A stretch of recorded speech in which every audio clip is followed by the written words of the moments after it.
So we have been discussed about the data types, integer, float, double, and all. Right, that is already done. And now we need to discuss. There are so many other data types are there. I already told you, right? That is primitive, derived, user defined, right?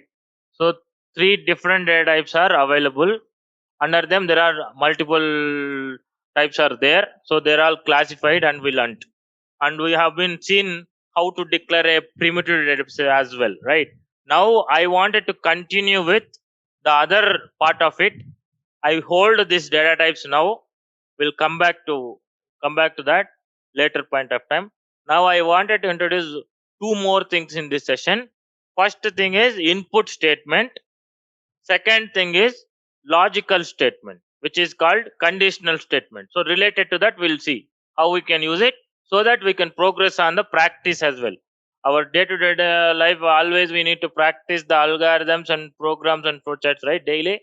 So that part, for that we need to cover. As of now, we only used one system.out.println and the primitive data types only. So I wanted to introduce two more statements where it will be useful to translate our algorithm into a logical, a legal manner. Okay, as of now we did is a different thing, and going forward we're going to see the actual thing. Okay, so related to that, if you come back, I wanted to tell you how many types of statements available in Java or any of the programming language. Okay. So how many statements are available? We have, first thing is input statement. Second thing is output statement. Third thing is conditional statements. And fourth is loop statements. Okay. So these are the statements we need to understand and we need to learn. A statement in the sense what? A statement in the sense that is kind of a instruction to the computer in a Java language. It's kind of a translation of our statement in the algorithm. So if you write anything in the algorithm, the same thing, the same equivalent statement has to be come to the Java programming, right? That one is nothing but the Java statement. So as of now, we have been translating in the same way. So that is where we need to learn so many other statements to continue. So only these four statements are available in Java. Once you know these four statements, you can write any program. You can write any kind of program. There is no limitation once you have the statements available, okay, with you, because these are the only statements available. These are the only four kinds of statements available in the world.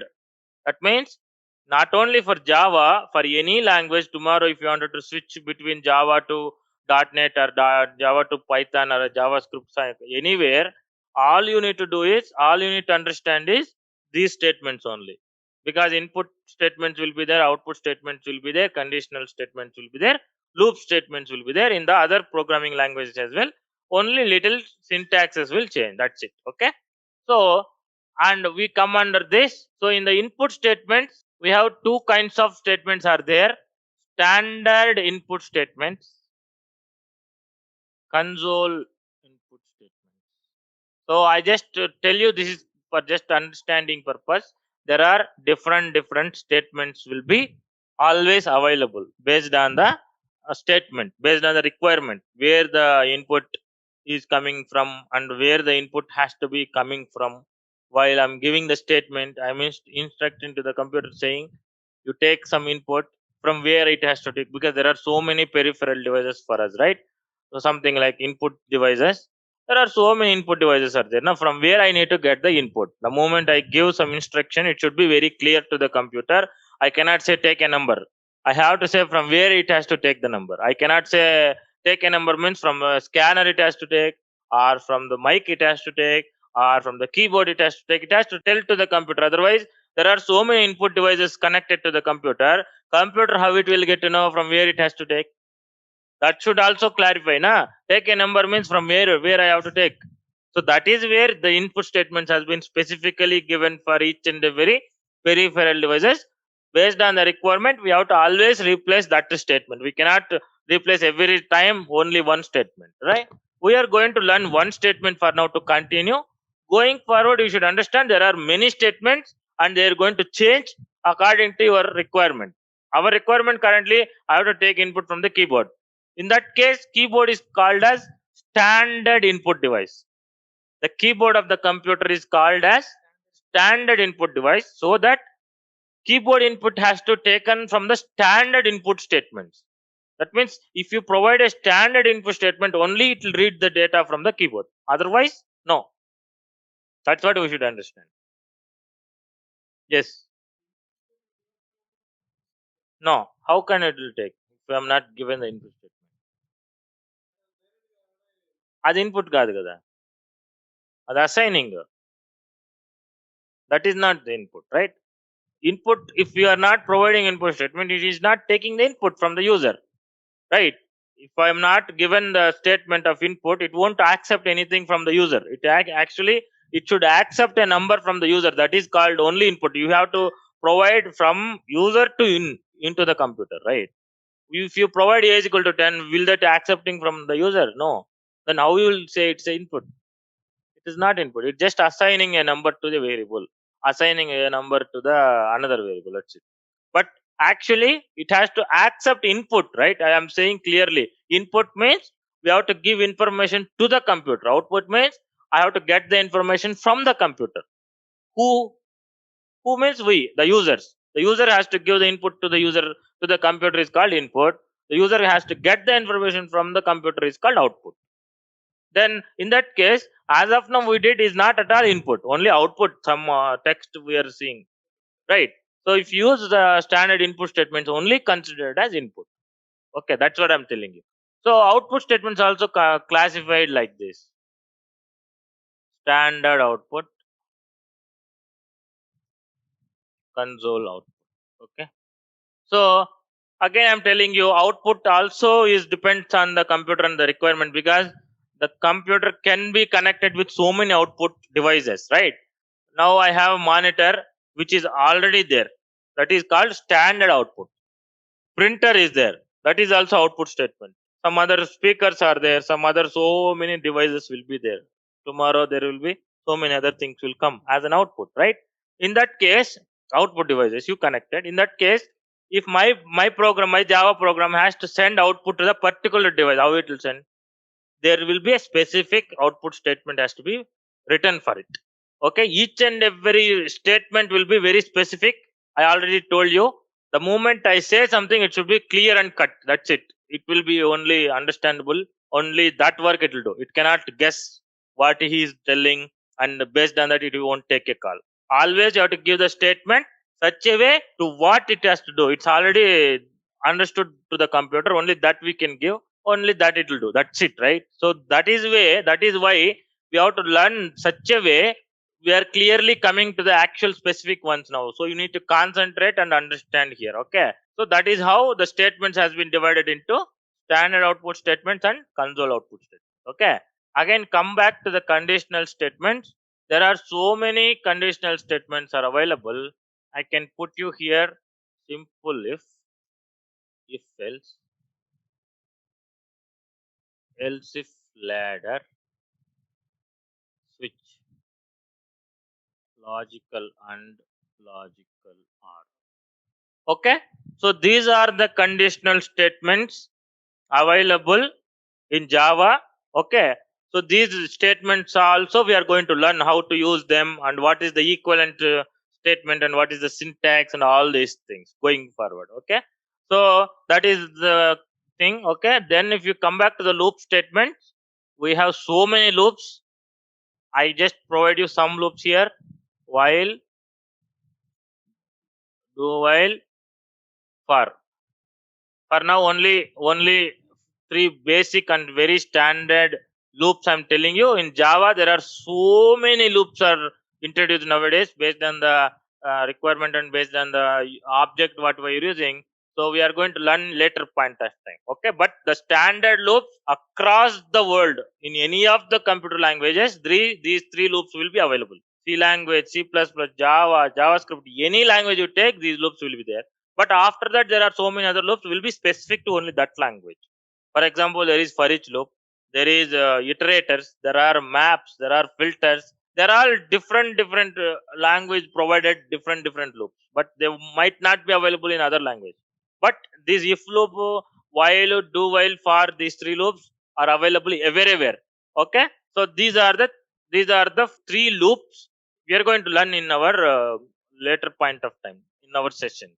With that, what we are going to understand, all kinds of statements will understand, so that you will get a clear picture what exactly the statements and where we are going to use it, all these things. Okay, and also we always come from the algorithm. We write an algorithm and we translate them into the clear statement. The algorithm says one statement means our program also has to have the equivalent statement, and the lines what you written in the algorithm should be equal in our program as well. That's how you should follow. You should not extra line you should write in the program and that line is missing in the algorithm, or here the line is there, here it is missing. Should not be follow like that. That is not the best practice, right? So that is all these things we are going to learn. And yeah, today what we need to see is, I'm going to introduce one input statement. Okay, in a what we can say, not like explanatory. I'm going to tell you like a syntax how to use, and we need to use, that's it. Okay. Okay, for the Java input statement, I'm going to introduce one thing which is called buffered reader class for it. Okay, buffered reader class is buffered reader class is the one of the internal classes. Always you need to understand, in Java we are writing a class, right? That means what we are writing the class means we are going to use some other classes only. If we are going to I wanted to use somebody existing classes, for example, somebody has been written so many classes, I can use them also. Okay, I write the class, I use the class, like that.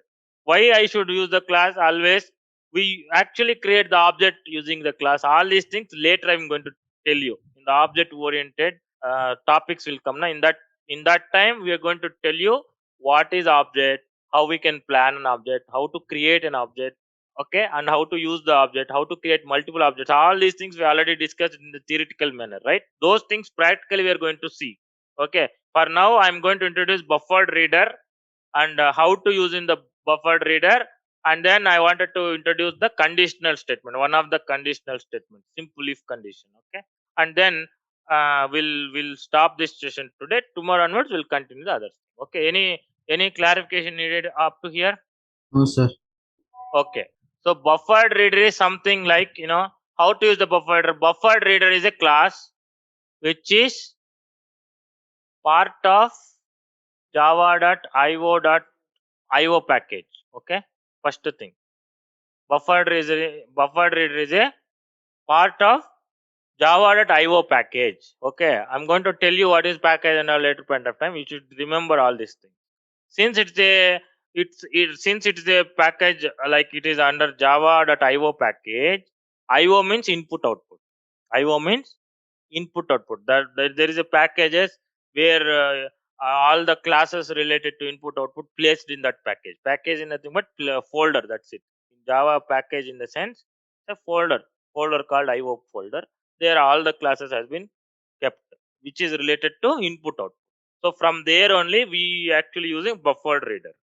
Okay, so that is where if I wanted to use anything, generally, if I wanted to use anything, I have to import it, which is external thing. If I wanted to use, I should always import it. That's what we're going to do that.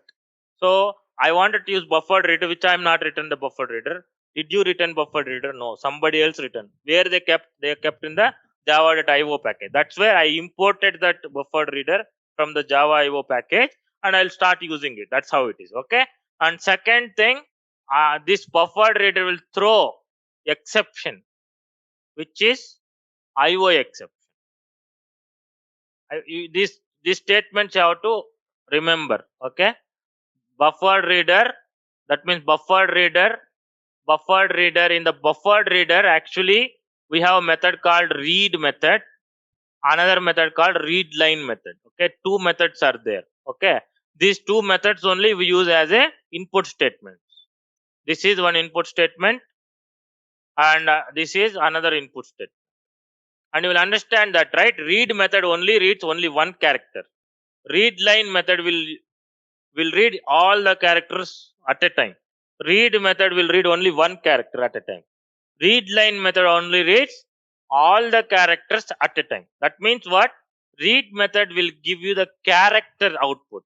This is give you output. Char output. That means char input. Read line method will give us string output, string input.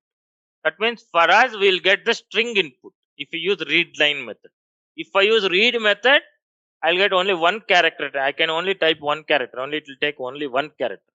You are getting na? That's where I was using string there. Okay, fine. And these methods will throw exception. What is that exception? Exception is something like if any errors comes. Generally, Java will throw exception because we are using so many other peripheral devices to give the input, right?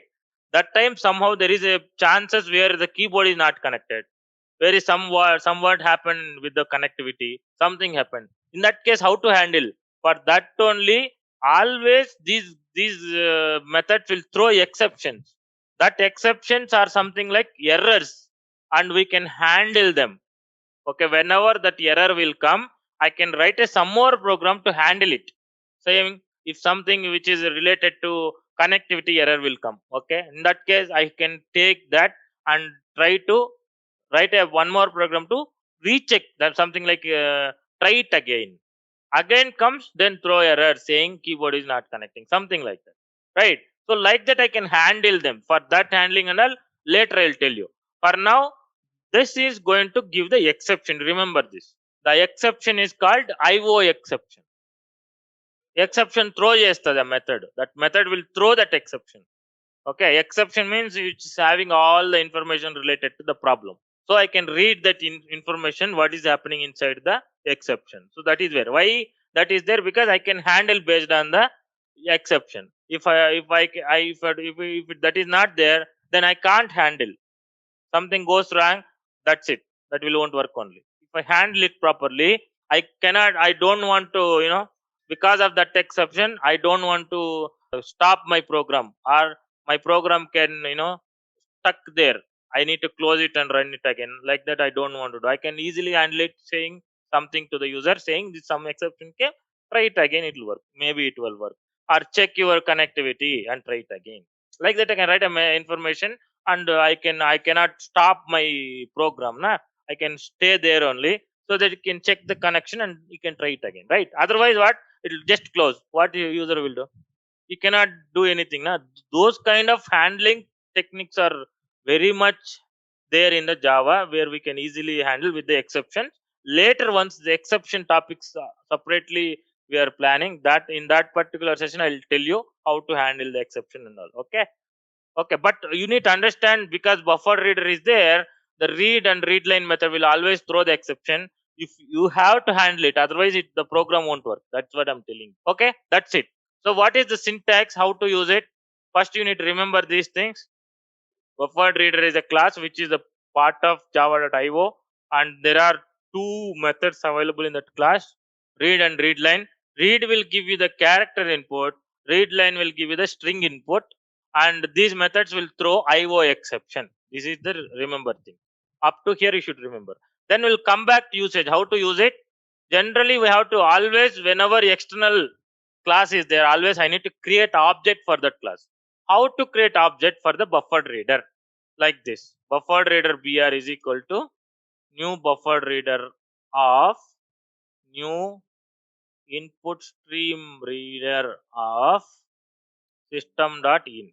So this is the way we can create the object for the buffered reader, and I'm going to explain you later why we are keeping all these things. For now, you should by heart it. Okay, and I will tell you this is system.in. Why I'm giving this? Because I wanted to give you the standard input. That's what I'm going to give like this. Okay, and buffered reader br is equal to new buffered reader. Inside that, I have to pass the input stream readers object. That's why I created here itself new input stream reader, and then system.in inside as an argument. Okay, so just you have to for now you by heart it, and you got an object. Object means what? I told you already, classes are nothing but, I already told you already, classes are user defined data types, right? So data types will create variables using data type. For example, you have an integer, means you will create an integer a. So buffered read is a class that is user defined data type. So you have a buffered reader means you just create like this, buffered reader space br. Just like how you create a variable in using integer, just like that you create the buffered reader variable also. Nothing else. Only difference you are getting. Here you are getting integer. Here you are getting buffered reader. That means you have a variable of integer. You can store integer value, right? If you have a variable of integer, you can always store the value of integer only. You can't store character value or boolean value, right? Like that, if you have a variable of buffered reader, always you need to store the value of buffered reader only. Buffered reader type value you can store. What is the value? This is what is the value.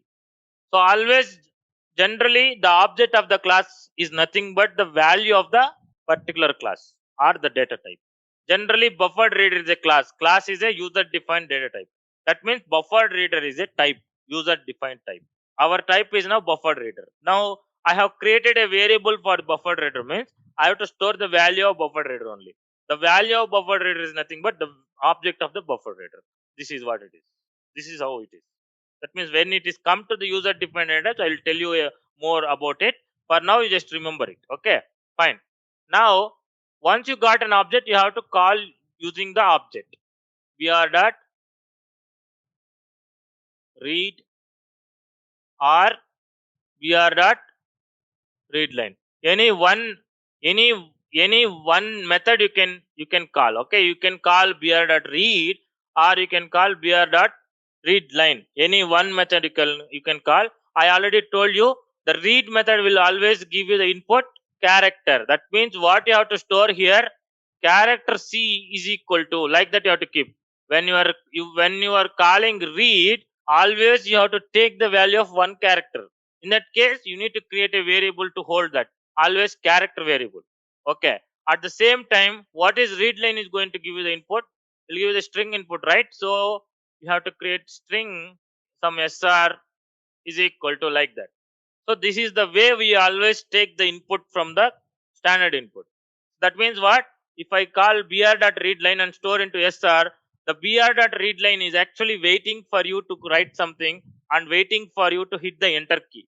The moment you enter the key, you press the enter key automatically, whatever you typed up to that, it will collect and give you in the sr. That's it. That means in the sr, it will always available for you what the user is entered. That's it. That's how it works. Okay, that's it. We'll see this thing in the program. Okay, I have the main method. I'm going to create one buffered reader br is equal to new buffered reader of new input stream reader of system.in. Okay, so this is the buffered reader input object, buffered reader object, and br dot read line I'm going to call for now. Okay, so br dot read line will always give us the string, right? String means entire line of the entered line, like user entered something, that line. Okay, so I'm going to print that as it is for now.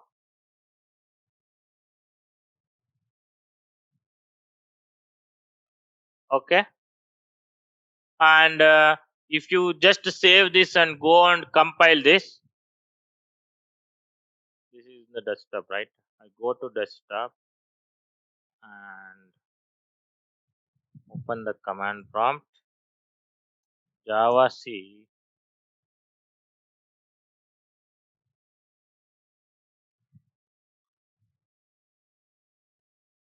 okay. I'm trying to compile this, please carefully see this. So I'm trying to compile this. Okay, so while I'm compiling it, always throws some errors. See this, cannot find symbol. Why? Because this is external class. We don't know where is this class for now, right? That's where I wanted to import it. I told you already, right? So we have to cannot find symbol in the sense what? It doesn't know what is this symbol. That means it doesn't know what is this class. It doesn't know. Until unless you import it from the external where it is available, it doesn't know. That's where I'm importing it. You should remember this errors, why this is coming. And cannot find symbol means the way the one which you are actually kept here, which is not understand by the computer. what is this? That is nothing but cannot find symbol. It is actually showing here what is cannot find, what is cannot find, right? That means it is doesn't know. See, it is also cannot find. Why? Because this println spelling mistake. If it is spelling mistake, it is also cannot find. So cannot find symbol means it doesn't know what is that. It is not understanding that. That is the meaning that you need to understand. Okay, I corrected that, and import java.io.star. Star why? Because I want all the classes available in IO package. Otherwise, I have to only keep this java.io.bufferedreader. Only that I am using, right? But if I use that, what is going to happen? If you observe now carefully,